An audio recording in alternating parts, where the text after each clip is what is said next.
Let's take a look at my favorite tag team of all time, the Road Warriors. Not the Legion of Doom. The Legion of Doom was Animal, Hawk, Jake the Snake Roberts, and the Spoiler. Animal and Hawk are the Road Warriors. It's just that plain and simple. So I hated that LOD chant. I hated the LOD name when they went to the WWF. I basically, like I said before, hate anything that WWF puts their hands on. But anyway, here's just a couple of pretty cool figures that I kept. I'm not a figure guy. I mean, I was when I was 12. But these were the very first wrestling figures that came out in 1985 by Remco. And they were just so cool, man. I just thought they were way better, especially at that time the WWF put out those big, ugly rubber wrestlers that got all chipped up, and it was just like a big rubber doll. And these are pretty cool. They had movable parts, they had cool looking muscular bodies, and they came with championship belts, and really close to the real thing. Actually, Remco is back. They're coming out with a new line that's actually got me kind of intrigued. The figures look incredible. They're doing wrestlers from the 50s like Lou Thesz, Buddy Rogers. The list goes on with different people in their first wave. I think Greg Gagne is even behind that with Remco. So look out for that. I've seen a couple of the prototypes. They look pretty awesome. Now, to show every magazine with the Road Warriors on the cover would be impossible because they were on a million covers. I'm just showing the ones that basically focus directly on them, by themselves, on a cover or in a match, either posed or in a match itself. Not just a bunch of collages thrown together, but strictly focusing on them. This is their first magazine cover, Pro Wrestling Illustrated, March of '84. Road Warriors win the Tag Team of the Year, and here they are with the National Tag Team Championship belts. I believe they didn't defend it either. They came in and they made their debut as the champions, which was unheard of. I guess it was just a way to get them over somehow because they were so green at the time. But first cover and first match, for that matter, they started out of the gate as the champs down south. This is one of my all-time favorite covers. I thought it looked awesome. Two mean-looking dudes on the cover. These guys are responsible for keeping me in the weight room when I was a kid. Just wanted to be just like them when you're 12, 13 years old. They're just like, wow, look at the size of these monsters. This is another cover early on with the early face paint. My favorite looks was their paint like this. And just, plain simple, none of the over exaggerated colors and all the shoulder pads, and it just got corny after a while. Just a couple of guys with a little bit of war paint and crazy haircuts, and they kicked everybody's ass. It was just a great concept, and I loved it, and until the cartoons kicked in later on. But another great shot on a very good magazine, by the way. What do you call it? The TV Sports put out the 83, 84, up to like somewhere in the mid-90s of all glossy paper and a nice looking layout of a magazine. So this is their first cover of Wrestling 84, and also with the national belts. This is their first cover on a Japanese issue. They were extremely over in Japan. The Japanese loved them. They were gods over there. They really went crazy for them. Featuring, once again, with the National Tag Team belts. We're going to show them with every belt they've ever had on a cover as we go through these. Here's a look. This is signed by Animal. I met him several times over the years. This is with the AWA belts, the old-style AWA belts that they beat Crusher and Baron for. That kind of put them on the map in the AWA years. This is a Star Wars 85 program from the Meadowlands. This is their first time wrestling in the Northeast. It's autographed by Paul and Hawk. I'm sorry, by Animal, not Hawk. I do have some Hawk in here somewhere. Star Wars 85, I believe it was Tommy Rich and Jerry Lawler. I'm almost positive that's who they wrestled that night. Another Meadowlands shot. This was their second tour of the Meadowlands. They wrestled the Freebirds. Battlestar 86, another shot with them with the tag team belts in the Meadowlands in February 1986. Battlestar was the six-man tag. The Road Warriors and Dusty Rhodes versus the Russians, Ivan, Nikita, and Crusher. This is their last Meadowland appearance of April '86, and this was also the end of the merger or a joint venture, I should say, with AWA, NWA, Pro Wrestling USA time period, when they were doing shows together to draw power in the Northeast, which was a good idea. I mean, you know, the first time the AWA and NWA are coming up to the Northeast, invading a territory, they did it together. It's just too bad they couldn't hold it together. They may have got a little bit further, but I mean, nonetheless, they both made impacts for sure up here in the Northeast. Rage in the Cage. I'm babbling because I'm trying to think of the match. Oh, it was Ivan and Nikita in a cage match versus the Road Warriors. I think it's funny because, and they always did this with Wrestling News. They're using a cage match shot from Bruno versus Zbyszko from 1980. They still use that same one. We're going to get into some of the Japanese covers, which were great. Some of the best photos are inside these Japanese magazines because they were full color. So you got to see them in full color for the first time, other than being on a cover inside the magazine during their matches. And it was just went crazy for these guys in the Japanese issues because of the color, and it just popped at you as soon as you looked at it. This is on a cover of Gong. Some of these are going to look the same, right? This is Gong Weekly Gong. And this has separate volume. This is Weekly Pro Wrestling, or Weekly Pro, or Pro Res U, which is like an acronym for pro wrestling in Japan. These two companies were rivals, so very close to the same. Unless you stare at it, you'll see the differences. Like there's a different in the hand, there's a different position in the head. Obviously, it's the same photo shoot. These two companies, Gong Weekly and Weekly Pro, talk about a war. Those two companies were at war of the magazines. These magazines came out once a week, not every month. So weekly, these issues came out. And they were in a battle with each other, just, you know, for the best magazine coverage. And wow, there's actually a book on that, Gong versus Wrestling Pro. It's in Japanese, though. It's too much to translate, but I would love to see read that and find out the inside scoop on these magazines of the war they went through. It was pretty crazy. Just another shot of Animal and Hawk on the cover. Kind of a different shot. You usually don't see them like that from the side profile, just like looking off and deep in thought. I thought it was always pretty cool. This is separate from the Gong Weekly. This was the Gong Monthly issue, Gong Invitation to Ring, which also covered boxing and kickboxing early on. When I got to the later issues, it was strictly just wrestling. They used to say boxing and wrestling up here. It doesn't say it anymore. But this was a nice, real good close-up shot of the two.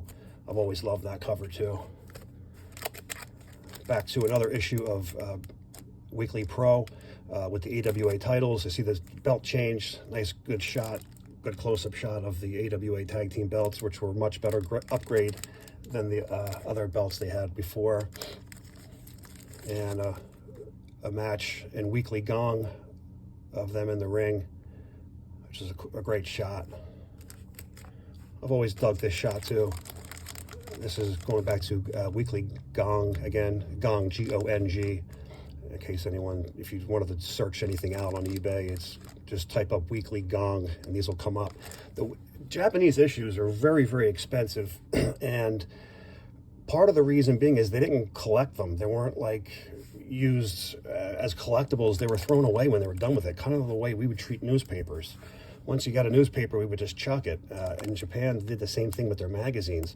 The weekly issues weren't as thick because it's, you know, there's only so much you can cover in a week. So ours coming out by month, they were a lot thicker. Well, don't get me wrong, there's still about 50 pages in them, but it's like I said, they didn't collect things. They were just thrown away, so they became really hard to find, especially the weekly issues, because, you know, every week you have, you know, if you subscribe to both, you get somewhere between 8 to 10 magazines every month, and that adds up. And if they live more compartmentalized and small, and they keep everything in compartments, and they have a different lifestyle than we did. Housing was smaller too, so things weren't collected and like we did. I mean, we'd use this for like a TV dinner plate or a coaster or something for our drinks, but it would go right to the garbage. So the reason these are expensive is because they didn't keep them. This is another issue. This is going to look the same as that one. Yeah, this is a very close. This is also the same company. Obviously, it's during the same shoot, but you'll notice the hand is a different spot. It's down here on the bottom elbow rather than up top. It is a different photo, but obviously it's from the same shoot as the other magazine is. And this is, I believe we're at 85 still, yeah, October of 85. This is a program of their very first tour in Japan. They went with All Japan when they started in Japan, which was Baba's company, and this is their first program. Was Exciting Wars 85 was the name of the show that they first appeared. Another cool shot of them just running to the ring like the maniacs they were. Again, pre-shoulder pad era. The makeup was a little more cool, a little more realistic, and got a little stupid later on. Here's a rare one. This issue wasn't for sale on the newsstands. This was mail-in from, what was it? Wrestling Superstars, Wrestling All-Stars, Wrestling Scene. They did 3 or 4 magazines. It's that company. And this was a, trying to do it like an extra. And it was mail-in. It wasn't in the newsstands. And, but it shows Animal and Hawk, 2/3 of the 6-man tag team champions from the NWA. They were 6-man tag team champs with Dusty. They were the first ones to be the 6-man tag, and that's a shot of them moving up. So they weren't the NWA champs yet. At this point, they only held the AWA tag and the Georgia Championship Wrestling, which was a national championship. So this is their third of their titles on the cover. This is just Animal by himself, which is very unique. For him to be all alone on a cover was weird. And he's wearing a 6-man belt in this shot. And now you see the shoulder pads are starting to come out. But they were cool looking. They were black. They were dirty. They were grimy. They weren't like, you know, a cartoony look to them. They could still pull it off and still looking pretty badass in the late 80s here. 87, I believe this is, somewhere around there. But it's just a shot of Animal alone. And I should have gotten that signed when I met him. I just didn't think of it. Here's a shot of Weekly Gong, and it's Animal and Hawk with Paul in the background, and they're winning the first heavyweight tag team championships from Japan, from All Japan. So it's All Japan World Tag Team Champions, and this is them in the locker room showing off their belts after they won these in, I think this is 87, yeah. So that would make that magazine 86 when they were the 6-man tags, I guess. Okay, so 87 moving up the line, they were the All Japan Tag Team Champs. This is a program of an event when they were defending the All Japan tag titles. Again, like I said, I'm only showing magazines where it predominantly shows them on the cover. It isn't like a collage of you know, 15 wrestlers and you don't even know what's going on. This is now the NWA World Tag Team Champions. Paul's holding the belts, still with the cool looking black, the black studs, the black spikes. And this is signed by Paul and Animal. I believe it's signed by Nikita Koloff inside too. I can't remember if it's that issue or not. This is when they won the WWF belts. You got a small view of it there. I really don't care about the WWF or that run because it was pretty lame. Some things happened. Some say it was due to fighting, and some say it was due to injury. It was probably a combination of both, but the Road Warriors had split up, and Hawk went on his own, wrestled on his own throughout some independent territories, like the startup of the ECW, and he would partner up with the Power Warrior, and they would become the Hellraisers in Japan. And now they are with New Japan, and they are with Antonio Inoki's crew, and this is their first cover of them together as a tag team. This is a all New Japan magazine, also just showcasing them on the cover in 1993, and they would become the IWGP World Tag Team Champions. And here's them on the cover. They would beat who was it? They beat Hercules Hernandez and Norton for the IWGP tag titles, if I remember correctly. I do, yeah, that's it. I believe they held the tag team titles twice, but I'm not sure on. We're skipping ahead a couple of years. Now they're back for the first time, reunited. Even when they were the Hellraisers, they did a 6-man tag with Animal, Hawk, and Power. So all 3 of them were a team for a while, and they traveled and were successful in Japan also. But now Animal, obviously, back in full-time action. And here they are together on the cover of a WCW magazine. This is on a cover of Wrestling All-Stars, and this was the Heroes and Villains edition. Just a cover of those two guys by themselves. I believe this is the last cover of them two together posing by themselves on a cover. Hawk would pass away, sadly, and Animal would go on his own. He would join up with a couple other people and do a couple other runs. Wasn't really a fan of any of that because that's not the Road Warriors. But I will touch on this. They became the Hell Warriors, and he went back to Japan and partnered up with the Power Warrior. So it's Power Warrior and Animal together. And they wrestled through Japan and Mexico, and they ended up winning the Mexican tag team titles. And here's just a shot of doing the Doomsday. There's a shot with them with the belts. And I don't think anything's on the back. It's just me and Animal. Here is an autograph photo of the Road Warriors signed by both Animal and Hawk when they were the AWA Tag Team champions. I got this and all my autographs from Bud Carson and from Bud Carson Collectibles. I don't trust anybody when it comes to autographs. He was my very first person I ever got an autograph from, and he's the only person I buy autograph things from. You can find him on Facebook. His name is Bud Carson. He's from Allentown, PA. He's on eBay as Phillies Fan Bud 20, I believe it is. Phillies Fan Bud 20 on eBay. He has great stuff for sale, and I would totally trust him 100%. This is signed by Hawk. Actually, my daughter had gotten this one. She met him at an independent show. They did a wrestling show in Atlantic City, New Jersey at a baseball stadium, and she was able to meet Hawk at the end. He wrote to Danielle, which killed me, but I know a way to get Sharpie off of photos, and I was able to erase the Danielle part, and it just like tripled the value of that photo. And this is the Barbarian, doesn't belong there. All right, so that's just my little collection of the Road Warriors through the years, not the Legion of Doom. Hope you enjoyed, and we'll be back for another.